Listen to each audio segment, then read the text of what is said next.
Hey, Goddess of Awesome here, and today is day 3 of my final sensual massage tour.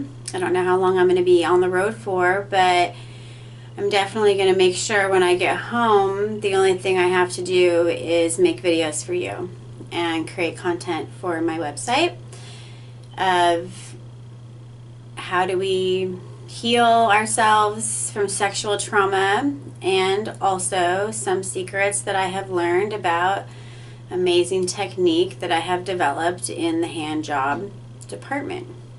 So last night I rode a bus down to another city, and normally I would have a rental car.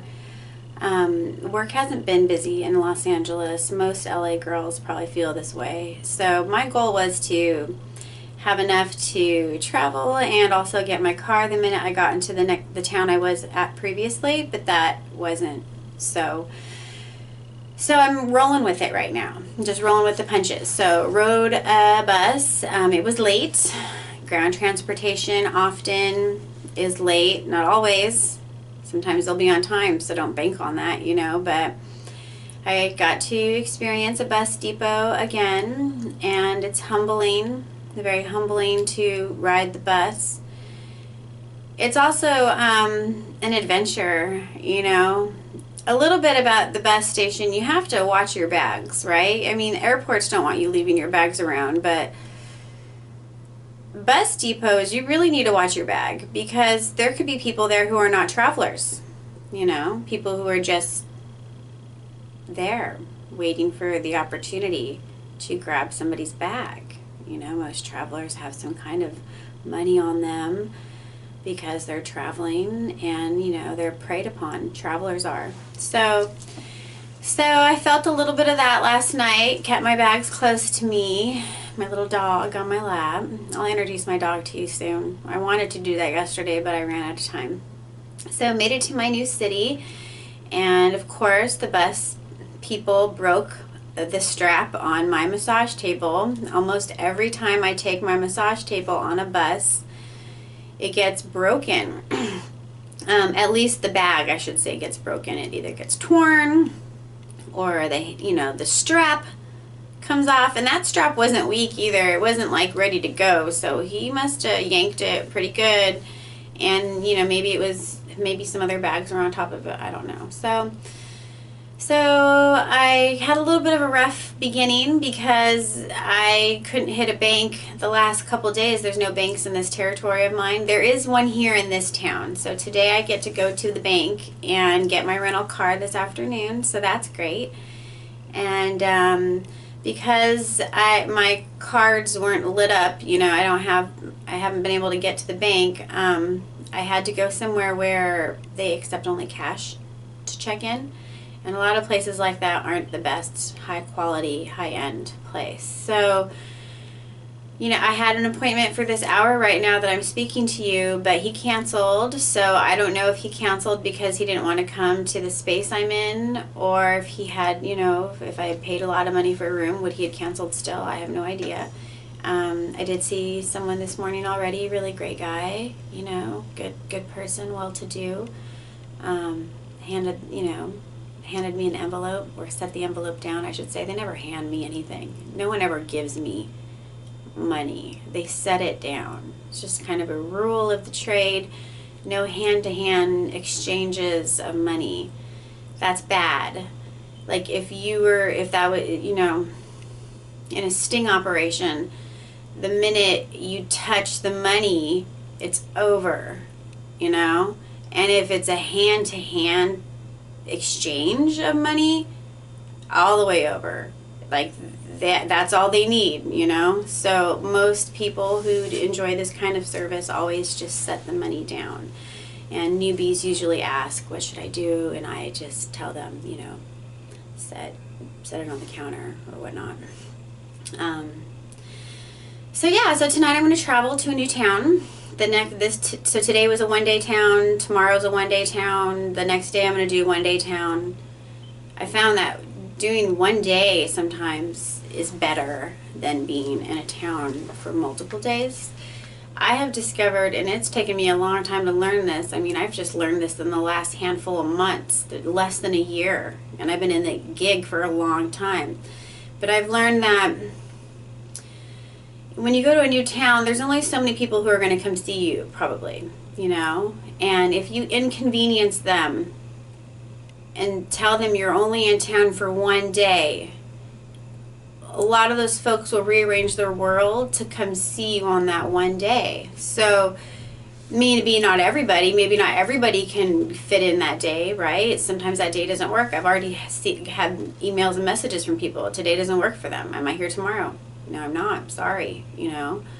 But I've discovered recently that you can kind of funnel your people into one day if you give them only a brief window that you're going to be around. A lot of them will make that happen, you know. So I've actually had some better days in the last handful of months, just doing one day here, one day there. Now, one day here and one day there kind of is, it's tough. You know, you work all day, and, you know, my hours are 7 to 9. So if I book at 9 o'clock, or if I, you know, try not to book late, but sometimes the work comes in late if it's a good person, you know, but I do try to pack it up by 9:10. There's been times that I'm in the car at 11:30 and I have a 3-hour drive, and I check in at 4. Sometimes there's a time change in between. Sometimes I've had days like that where I leave at 11:30, it's a 3-hour drive, and I just shifted from Central Time into East Coast. So I just lost another hour, you know, and I'm going to go down for a nap at that point when I get checked in and settled. On a day like that, I would set my table up first, you know, before I go to bed. It's one less thing I have to do in the morning, because that takes time, and sometimes the mornings I'm not as quick because I have, you know, I'd worked all day, drove all night, took a 2-hour rest, and now I'm up ready for another full day of work, and I've been doing that the last several months. You know, I'll do it back to back days, you know. Definitely if I do it a few days in a row, I need to have a day in between where I have spent somewhere 2 days, or give myself the luxury to sleep in a little, because if not, I'll become crabby, you know, and I need to be the best person I can be when I see my people. I need to be in the best energy, the best spirits. I need to have some patience, because the Lord knows in this work a lot of patience is necessary, you know, and sometimes guys don't mean to do things that we might consider being an idiot. Sometimes they don't mean to do that, you know. Sometimes they don't mean to ask you the same question again. Sometimes they just don't know, you know, and if I don't have a lot of sleep in me, it's harder to be nice to those folks. So I always definitely do try to make sure that somewhere along the way I can catch up with some sleep. So I don't know much more I have to say today. I just wanted to check in and say that I am thinking of you, and I can't wait to get to the next town, because in the next town I have a couple cool client friends. You know, they're clients, but you know, one's kind of really a friend. We actually work out in the morning together, which is weird. I've never, in my whole career, I've never done that. I've never said, yes, I'll go work out with you, you know, but I'm an indoor cycler, and he felt my legs. He's like, my God, you have some muscular legs. And I was like, yeah, I'm a spinner, you know, that's what I do. I love it. And he's like, I am too. And I was like, no way. And he's into early mornings like me, and he loves juice bars. That's what I do. I juice. I'm a fresh extractor. I juice daily, and then I go to the gym. Or I go to the gym if I don't have time in the morning to juice, if I slept in a little.